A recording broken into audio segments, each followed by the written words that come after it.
क्यों कर रही हो भाई? चलिए, हाँ सचिन बताओ क्या दिक्कत है तुमको?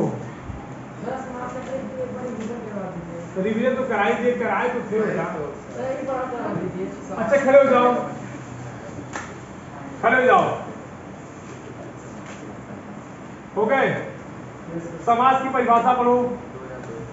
दो या दो से अधिक शब्दों के मेल से नए शब्द बनने की क्रिया को समास कहते हैं। बनाने की प्रक्रिया। बनाने की क्रिया।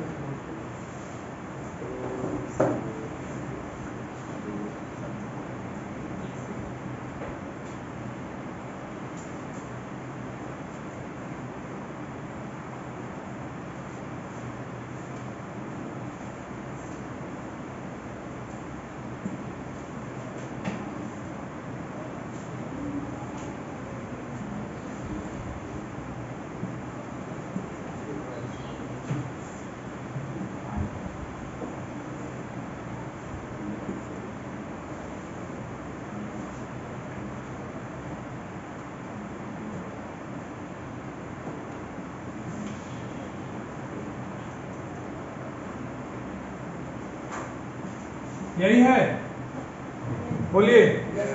किसी को यहाँ तक दिक्कत? दो या दो से अधिक शब्दों के मेल से अगर कई शब्द हों उनको मिला दीजिए और एक नया शब्द बन जाए। अर्थ वही रहना चाहिए, शब्दों का मेल होने पर अर्थ नहीं बदलना चाहिए। ठीक, आगे बढ़े।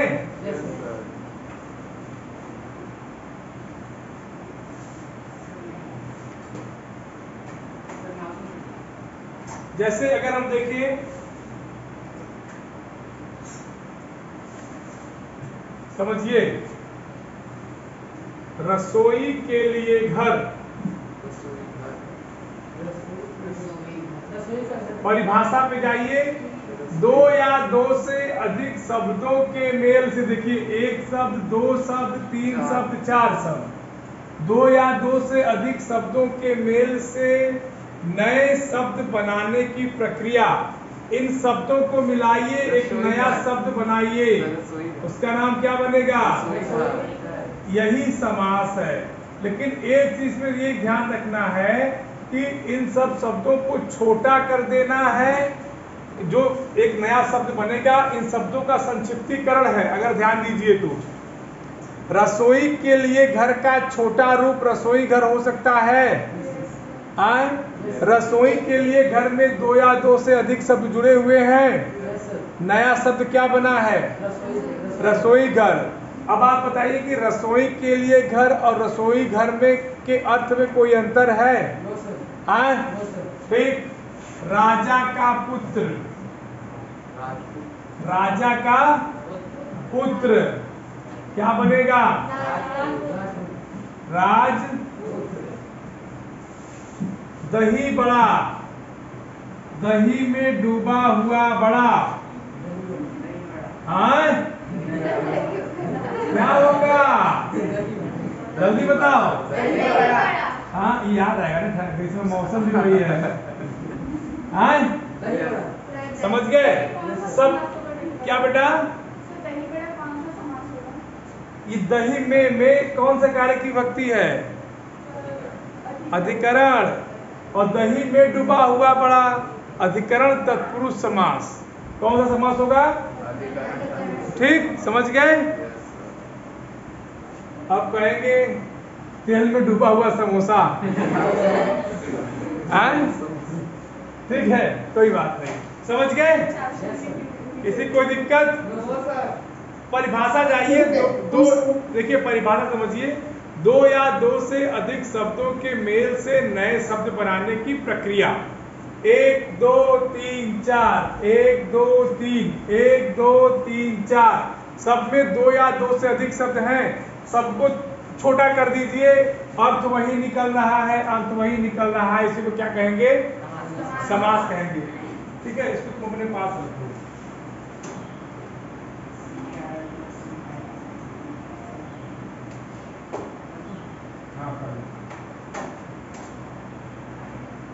जाना मत टूट जाना।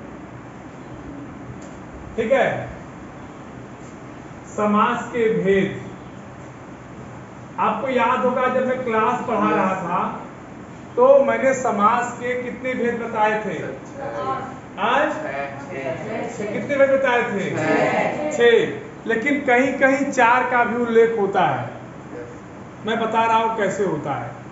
जब आप समास के मुख्य रूप पढ़ेंगे तो वहां अव्ययी भाव, तत्पुरुष, बहुव्रीहि और द्वंद्व ये मिलेंगे। तत्पुरुष समास को 2 भागों में बांटते हैं, उसका नाम होता है कर्मधारय और द्विगु। अब देखो 4 तो 6 हो गए, लेकिन अगर मोटी मोटी जानकारी रखें तो समास के कितने भेद होंगे? 4। कितने होंगे? कंसोल वो करो, CTRL प्लस हो गया, फिर धन्यवाद। कितने भेद होंगे? 6। क्या बैठ जाओ सचिन, क्यों खड़े हो बच्चा?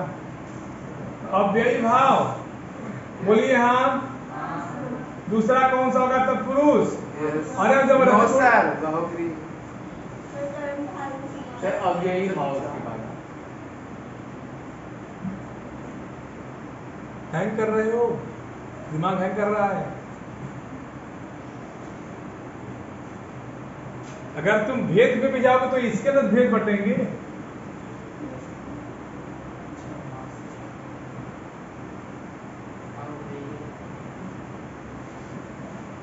ये है ना, बोलिए।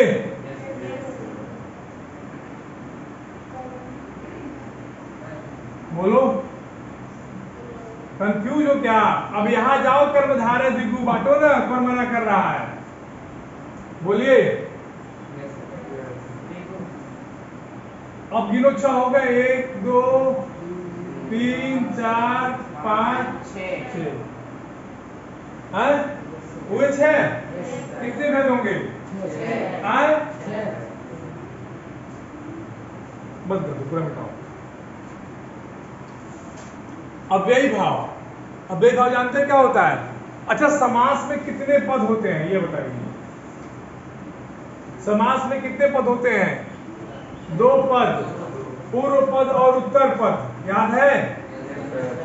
क्या याद है? तुम लोग कुछ नहीं याद है, सब गधे हो, बोल ही नहीं रहे हो। उत्तर पद, पूर्व माने पहले वाला पद, उत्तर माने बाद वाला पद। ठीक, ध्यान से देखो रिद्धि, तुम बहुत गलती करती हो, बहुत गलत लिख रही हो तुम कॉपी में। ठीक है, पूर्व पद और उत्तर पद। पूर्व पद अगर कोई किसी समासिक पद को अगर हम तोड़ते हैं, उसका समास विग्रह होता है। राजपुत्र को तोड़ेंगे तो राजा का पुत्र बनेगा, दही बड़ा क्या होगा? ठीक है, इसमें 2 पद होंगे, पहला पद मतलब शुरुआत वाला पद और बाद वाला पद। ठीक, कोई दिक्कत किसी को? और बताओ किसको किस समास में दिक्कत है? ब्लैक साफ करो। किसी समास में किसी को दिक्कत है? देखो, नहीं बताओगे हम नहीं जान पाएंगे, मोटी मोटा बात एकदम स्पष्ट। आपके मन में हम नहीं बैठे हैं, आपको बोलना पड़ेगा। नहीं बोलेंगे बेटा ऑनलाइन किसी को समास में कोई दिक्कत? No sir. No sir. अच्छा, और कौन सा टॉपिक बताना है ये बताइए।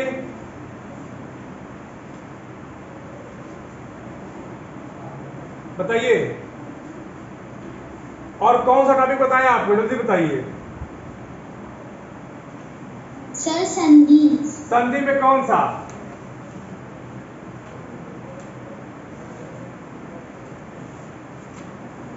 संधि में कौन सा टॉपिक, जल्दी बताइए। सर अयादि संधि। अयादि संधि, गुड। देखिए, अयादि संधि, वेरी गुड बेटा, समझिए। अयादि संधि आपको ये पता है कि स्वर संधि का भाग होता है? बोलिए हाँ। तुम लोग बोलते क्यों नहीं हो? ये स्वर संधि है।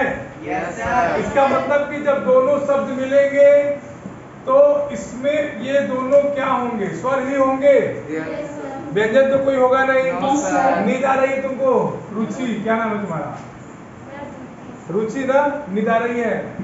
हाँ बेटा बोलो हाँ, आ रही है। आज इसका मतलब सर झूठ बोल रहे हैं। देखो बेटा, अयादि संधि क्या कहती है कि ए ऐ ओ औ के बाद ए ऐ ओ औ के बाद मतलब जुड़ने वाले शब्द प्रथम शब्द का अंतिम अक्षर इन चारों में से कोई हो और जुड़ने वाले शब्द का जो दूसरा शब्द होगा उसका पहला अक्षर इनके अलावा इनसे कोई भी भिन्न स्वर हो।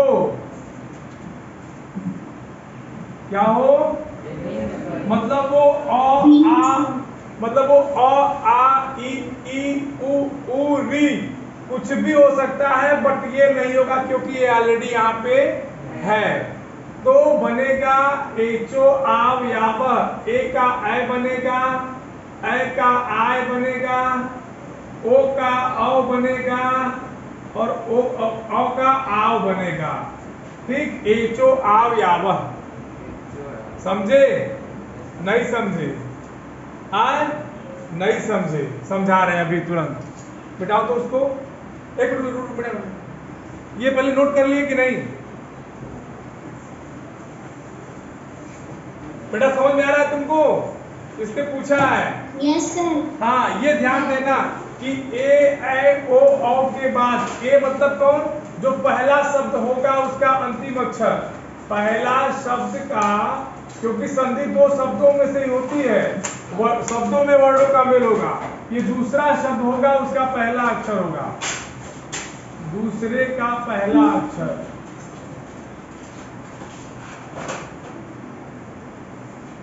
ठीक है, इस सब के बाद मिटा दे अब इसको। जल्दी लिखिए।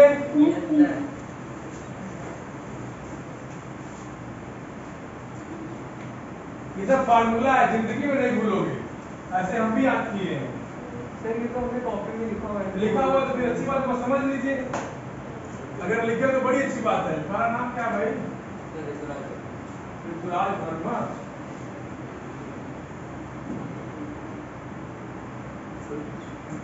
हमको भी राइटिंग बनाना सिखा दो यार, लिखना सिखा दो इतनी अच्छी। चलिए, हो गया सबका? ये लोग बड़े लेजी हो। कितने में तुम 10 पेज लिखे? सर हो गया। अच्छा 10 पेज। चलो बेटा,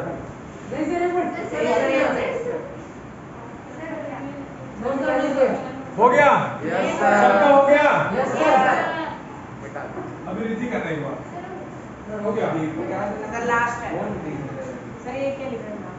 ओ, ये आओ होगा बेटा, यहाँ आओ। अरे सर ये नहीं सर, ये आओ होगा।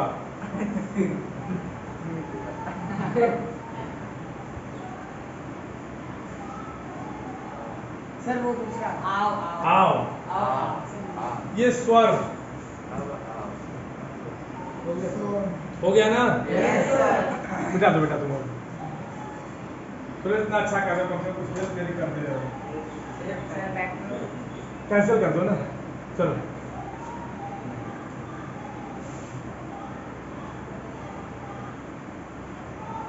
चलो,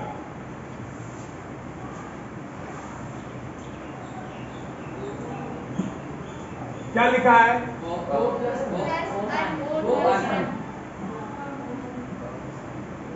ये सही है? सही?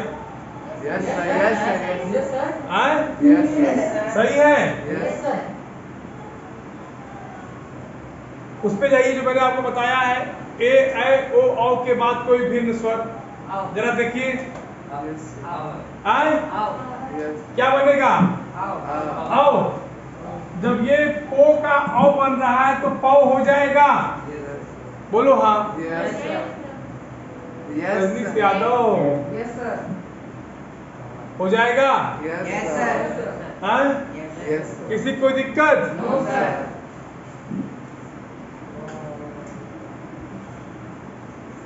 क्या बनेगा? Sir power. ठीक, कोई दिक्कत?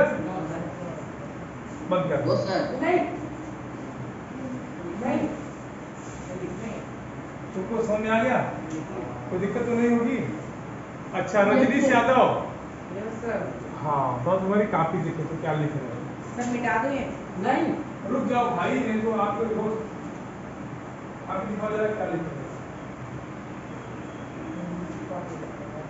हाँ कल कॉपी लेके आओगे तुम? परसों? ये तुम्हारी कॉपी भी नहीं है, कुछ भी लेके आते हो पूरा का पूरा, कुछ भी लेके चले आओगे। सुधर जाओ क्या बेटा? हाँ और किसी कुछ पूछना है बेटा? कोई संधि कोई समास नो सर। और देख लीजिए। सुमित क्लास कर रहे हो? Yes sir. अच्छा ये कैमरा कौन ऑन करेगा? हम? सर ये अनुष्का, खुशी, क्षितिज, दिव्यांश। कब ऑन होगा भाई? और सब लोग कहाँ हैं? सो गए क्या? सर ये वाला समझा दीजिए। पढ़ो पढ़ो पढ़ो। वर्ग के पहले वर्ण का पांचवें वर्ण में परिवर्तन। बोले वर्ग के पहले वर्ण का हाँ पांचवें वर्ण में परिवर्तन।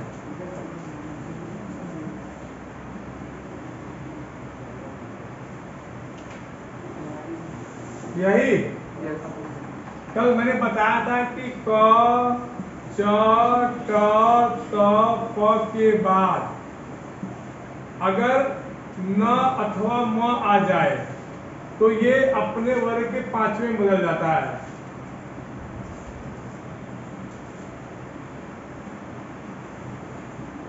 यही बताया था ना? वाक्धनमय, वाक्धनमय क्या बनेगा? वांग्मय। अब देखिए नियम, क के बाद म आ रहा है, क के बाद म आ रहा है, वर्ग का पांचवा अक्षर अंग है, वांग्मय बना। बोलिए हाँ। Yes sir. आए बोलो भाई। Yes sir. और बताइए ऑनलाइन किसी कोई दिक्कत? No sir. आए सर आपने लिखा है। तेरी मार मारेंगे ना सही हो जाओगे अभी। सर आपने लिखा क्या समझ सब बदमाशी भूल जाओगे, जान लेना।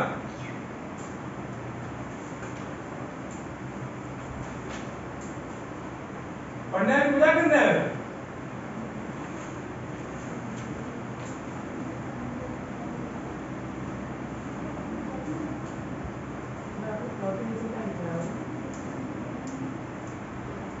बदमाश कहीं का मना कर रहे बेटा, मान जाओ मान जाओ मान जाओ। हीरो बनने आए हैं यहाँ। हीरो घर में बना करो, यहाँ हीरो बनने मजा करो यहाँ। सर वो ना है हाँ सर वो ना है सर वो क के बाद आपने क्या लिखा है? क ये बेटा च होता, फिर से लिख दे क्या? Yes sir. रुक जाओ, दिक्कत तुम लोग क्यों सफर करोगे भाई? मेरे रहते सफर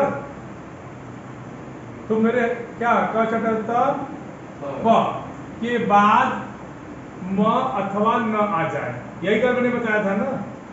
तो ये वर्ग का पांचवा बन जाएगा।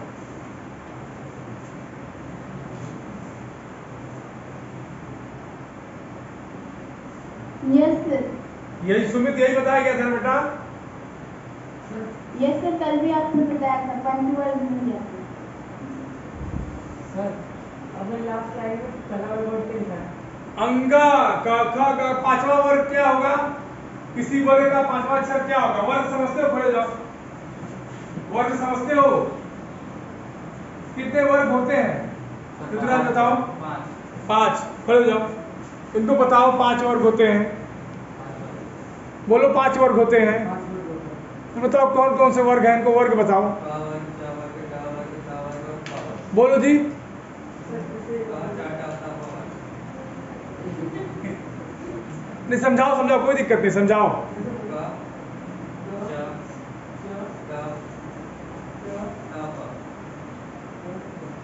सबको पता है? वर्ग में कौन कौन से अक्षर आते हैं? वर्ग में कौन कौन से अक्षर? हर वर्ग में 5 अक्षर होते हैं। हाँ क वर्ग एक देखो, क ख ग घ अंग को क वर्ग कहते हैं, चौथा जैसा ईय को च वर्ग कहते हैं, टौठा डढ़ अलग को ट वर्ग कहते हैं, तथा दधा न को त वर्ग कहते हैं, प फ ब भ म को प वर्ग कहते हैं। क ख ग घ अंग क वर्ग में 5 अक्षर होते हैं, ख ग घ अंग, उसी तरह से च वर्ग, उसी से ट वर्ग, ठीक है। य र ल व को अंतस्थ कहते हैं, श श श ह को उष्म कहते हैं। उसके बाद श्र श त्र ज्ञ संयुक्त होता है, 2 द्विगुण होते हैं ळ और ढ, और 2 अयोगवा अंग और अह। कुल देखो कितने हो गए, 41 हुए। नहीं समझ में आया? जोड़वा रहे हैं, बेटा बेटा। हिंदी में 33 व्यंजन होते हैं। स्पर्शी समझ रहे हो, जो वर्ग वाले होते हैं।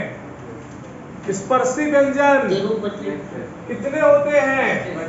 25। और उसमें कितने होंगे? अंतस्थ कितने होंगे? बोलिए 4। उसके बाद अयोगवा, अयोगवा समझते हैं, अंग और अह, अनुस्वार अनुनासिक, ठीक है, अंग और, ठीक है। उसके बाद द्विगुण या उत्क्षिप्त, इसको कहते हैं द्विगुण या उत्क्षिप्त, ठीक है। ये कितने होते हैं? 2। कौन कौन से? ळ और ढ। लड़का वाला ळ और पढ़ाई वाला ढ़, समझ गए? कितने हो गए? 2 2 4, 4 4 8, 8 4 12, 12 20 32, 32 5 37, यही होगा। बोलिए हाँ, 37 हो गया। अभी 4 और बच रहे हैं। कौन कौन से? संयुक्त व्यंजन। संयुक्त कितने होंगे? 4। अब जोड़िए 4 के 4, 4 दूनी 8, 4 3 12, 12 4 16, और 16 25 41 होता है। और स्वरों की संख्या कितनी हो जाएगी? 11। 41 और 11 कितने हो जाएंगे? ये हिंदी में क्या है? कुल वर्णों की संख्या। क्लियर हो गई बात? हिंदी में कुल वर्णों की संख्या पूछे तो क्या बताएंगे? किसी को दिक्कत? बुझा दो बेटा। No sir, no sir. Sir वो अयोग्य लिखा। अयोगवाह हम बोल रहे हैं ना, कभी कभी स्लिप करता है। अयोग्य नहीं लिखा, अयोग। उसके नीचे द्विगुण, सर मुझे क्वेश्चन। हाँ मुझे दिखा लो जाओ। सर ये अभ्यास का है सर, समासपद तथा समास विग्रह से क्या आशय है? समासपद, देखिए जब कई पदों को मिलाकर के कई पदों को मिलाकर एक पद बना, जो समासपद कहते हैं, और समास पद को अलग करते हैं, उसी को समास विग्रह कहते हैं। नहीं समझी? रसोई के लिए घर, एक पद रसोई के, एक पद लिए, एक पद घर, एक पद, कई पदों को मिला दिए, एक समासिक पद बना, रसोई घर, ये पद हो गया, समासिक पद हो गया। इसी को तोड़ दीजिए, रसोई के लिए घर, ये समास विग्रह हो गया। समझ गई? नहीं समझी? अब समझाओ, हम लोग समझे। सर इसका मतलब है जैसे जैसे रसोई के लिए घर, सर ये हम लोग तोड़ के ये विग्रह कर रहे हैं, तोड़ के नहीं बोल रहे। क्या कर रहे हैं? समास का विग्रह। तेरी मार मारेंगे तुम सही हो जाओगे। अभी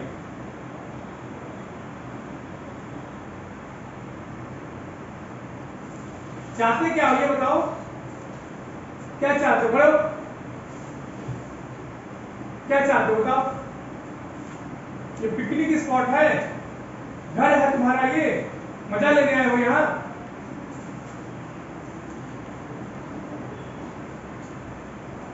कायदे से बैठना है कि नहीं बैठना है बताओ? बैठना है कि नहीं बताओ? अभी इस बार बताओ। आज अब गलती करोगे? एकदम मतलब बदतमीजी के ऊपर चले जा रहे हो। आज बात करते होंगे तुम्हारी, घोड़ाओ मत। बैठो बैठो तुम, आज बैठो बैठो। हाँ बेटा सर जैसे रसोई के लिए विग्रह होगा, और सर इसे में मिलाकर हम लोग रसोई घर बोलते हैं, तो समास। हाँ, अगर रसोई के लिए घर को मिला दिए, रसोई घर को सामासिक पद हो गया, और उसी रसोई घर में तोड़ेंगे तो क्या बनेगा? विग्रह। ठीक है। अच्छा बताइए, जैसे दही के लिए बड़ा, या दही में डूबा हुआ बड़ा,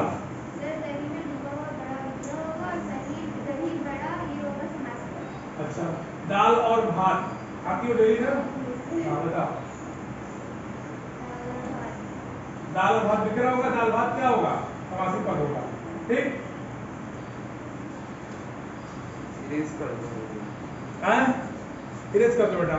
हाँ अब बताइए, अब किसका दिक्कत है और क्या चल रहा था?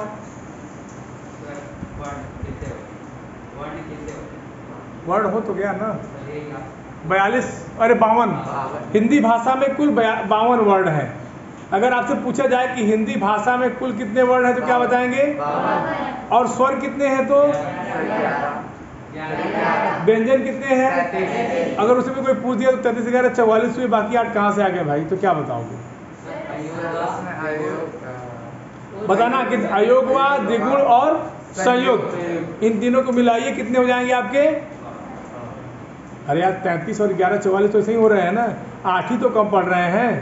तो 2 अयोगवा हो गए, 2 द्विगुण हो गए और 4 2 6 2 8। ठीक, कोई दिक्कत किसी को? अच्छा, और कुछ पूछना है तुमको? और किसी को बेटा कुछ पूछना है? हाँ बेटा बताइए, बिल्कुल बिल्कुल बताइए, स्वागत है। Very good. अच्छा ये बताइए, इसमें आपको समझ में क्या नहीं आया है? रूढ़ शब्द में लिखा है ऐसे शब्द जिनके अर्थवान खंड नहीं किए जा सकते, बस अब मैं बता रहा हूँ। दूसरा, तुम योग रूढ़ भी पढ़ दो इसी समय, ताकि तुम्हारी हम कंफ्यूजन को दूर कर सकें। हाँ, योग रूढ़ पढ़ो। योग रूढ़ शब्द ऐसे शब्द जो दो शब्दों के मेल से बने लेकिन अलग हो, उन्हें योग रूढ़ शब्द। बस रुक जाओ बेटा, पूनम दिखाई दे रहा है? Yes sir. अब मैं बोलूंगा, आप सुनेंगी। अच्छा, हमारे आपके घर में सब्जी आती है? Yes sir. सुने हैं? Yes sir. देखे हैं? Yes sir. इवन खाते भी होंगे? Yes sir. हैं? यस। तो हम आमतौर पे ये कहते हैं ना कि भिंडी रूढ़ हो गई है या लौकी रूढ़ हो गई है। कभी तरह के शब्द सुने हैं? नहीं सुने, छोड़िए, खत्म करिए। देखिए, रूढ़ शब्द क्या कहता है कि ऐसे शब्द जिनके अर्थवान खंड नहीं किए जा सकते। मतलब ऐसे की परिभाषा देखिए, ऐसे शब्द जिनके अर्थवान खंड नहीं किए जा सकते। घर को खंड खंड करिए, घर। र का कोई अलग अर्थ मिलेगा? नहीं मिलेगा। घ का कोई अलग अर्थ मिलेगा? बेटा पूनम, नहीं मिलेगा ना। इसी को कहते हैं रूढ़। माने इसका अर्थ एक ही होगा, इसको तोड़ेंगे तो इसका अर्थ नहीं बदलेगा। और योग रूढ़ क्या कहता है कि दोनों शब्दों के अलग अलग अर्थ निकलेंगे। जैसे देखिए क्या लिखा है? अब देखिए, बैल का अलग अर्थ है। पूनम बेटा बताइए, गाड़ी का अलग अर्थ है। ये दोनों अपने अपने आप में अलग है। योग रूढ़ माने मिल के बने हो, लेकिन अर्थ क्या हो, अगर तोड़ दे तो अर्थ निकल जाए। ठीक, बोलिए। किसी को कोई दिक्कत? पूनम, इसी के बाद तीसरा है आपका यौगिक। बोलिए हाँ, है कि नहीं? है ना? और बताइए क्या दिक्कत? और बताइए क्या दिक्कत है? सब तीनों की परिभाषा सब तीनों की परिभाषा बता तो दिए। ऐसे शब्द जिनके अर्थवान खंड नहीं किया जा सकते, ऐसे शब्द जिनको अखंड करने पर दोनों का अलग अलग अर्थ हो, और तीसरा दो योगों के मिलने पर यौगिक शब्द बन जाता है। किताब में सब बताया, देखोगे तब ना। किताब में सब है आपके, ये कोई बाहर थोड़ी हम बता रहे हैं। और किसी को कोई दिक्कत? सर, हाँ सर अगर बैलगाड़ी को अगर हम और खंडित करेंगे हाँ। तो वो भी तो निरर्थक हो जाएगा। जैसे सर, जैसे बैलगाड़ी को अभी हमने दो खंड में विभाजित किया है, पर अगर हम बैल को भी अगर और खंडित कर दें, यानी कि बै और ल लगा दें, तो सर वो तो निरर्थक हो जाएगा। अच्छा ये बताओ, आप कह रहे हो कि बैल को अलग, मतलब इसको तोड़ के बै अलग करोगे और ल अलग करोगे, ठीक है? आप यही कहना चाहते हो बेटा ना? Yes sir. अयोग रूढ़ की जरा परिभाषा पढ़ो कि उसमें योग माने होता है जोड़, दो शब्दों का जोड़ इसमें कहाँ हो रहा है, ये तो वर्डों का जोड़ हो रहा है। बैल अलग शब्द है, गाड़ी अलग शब्द है, योग रूढ़ है ना, योग करोगे, योग माने होता है जोड़, शब्दों का जोड़ करिए या दो शब्दों को अलग करिए तो दोनों का अर्थ अलग अलग निकले, ये योग रूढ़ है। बोलो, नहीं समझे कि समझे? समझे कि नहीं समझे? आप लोग समझे कि नहीं? देखिए ये योग रूढ़ शब्द है और ये केवल रूढ़ शब्द है। दो रूढ़ शब्दों को योग करिए, एक रूढ़ शब्द ये, एक रूढ़ शब्द ये, दोनों को योग कर दीजिए। तो जब योग करेंगे और दोनों को अलग करेंगे तो दोनों शब्दों का अलग अलग अर्थ देखिए निकलेगा। बोलिए हाँ। ये भी रूढ़, अब ऐसे तो ये भी रूढ़ तो हो ही जाएगा, बै का कोई अर्थ नहीं लगा, तो ये रूढ़ शब्द हो गया। इसके साथ हमने एक शब्द लिया गाड़ी, दोनों को जोड़ा तो बने योग रूढ़। ठीक, दोनों रूढ़ है, दोनों को अर्थवान खंड नहीं होंगे, लेकिन जोड़ देंगे तो कुछ अर्थ निकल जाएगा। ठीक, और बताइए बेटा किसको जहां दिक्कत हो। सर यौगिक शब्द और योग रूढ़ में क्या अंतर है?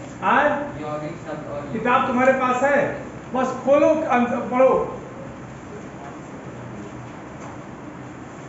पहले योग रूढ़ तो समझ गए, हाँ अब यौगिक पढ़ जाओ। तुम्हारी समस्या है ना, देखो तुम समाधान खुद खोज लोगे। दो या दो से अधिक शब्दों या शब्दांशों के मेल से बने शब्दों को यौगिक शब्द कहते हैं। बस दो या दो से अधिक शब्दांशों के मेल को, उदाहरण पढ़ो। उदाहरण विद्यालय, विद्यालय विद्या हो गया ना, विद्या अलग शब्द है, आलय अलग शब्द है, दोनों को मिला दीजिए क्या बनेगा? विद्यालय। विद्यालय समझ गए? नहीं समझे? नहीं समझे, अभी नहीं समझे, नहीं समझे ना? तो समझ गए, दो रूढ़ शब्दों के मेल से बनने वाले शब्दों को क्या कह रहे कि दो शब्दांशों को मिलाइए तो एक शब्द बन जाता है। केवल विद्या कह देने मात्र से विद्यालय का बोध नहीं होगा, बोलो हो जाएगा? केवल आलय मात्र कह देने से विद्यालय का बोध नहीं होगा, बोलो? जब दोनों को मिलाएंगे तब विद्यालय का बोध होगा। पुस्तक मात्र कह देने से पुस्तकालय का बोध नहीं होगा, बोलिए? समझ गए? आलय मात्र कह देने से पुस्तकालय नहीं होगा। जब दोनों को जोड़ेंगे, वही कह रहा है कि दो शब्दों या शब्दांशों के मेल से जो नया शब्द बन जाए उसे क्या कहेंगे? ठीक, योग माने यौगिक।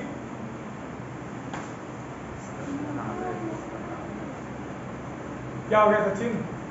हाँ हाँ सीखा सीखा। सर यौगिक में आपने भी डेफिनेशन बताई, तो सर यौगिक और फिर योग रूढ़ में अंतर ही क्या हुआ? अरे बहुत अंतर हुआ बेटा। योग रूढ़ ये कहता है कि दोनों के अर्थवान खंड किए जा सकते हैं। तो विद्यालय का भी तो किया जा सकता है। लेकिन विद्यालय का अर्थवान खंड अगर कर दोगी तो फिर विद्यालय बनेगा नहीं, उसमें बनाना है यौगिक शब्द। उसमें बनाना तो हाँ ठीक।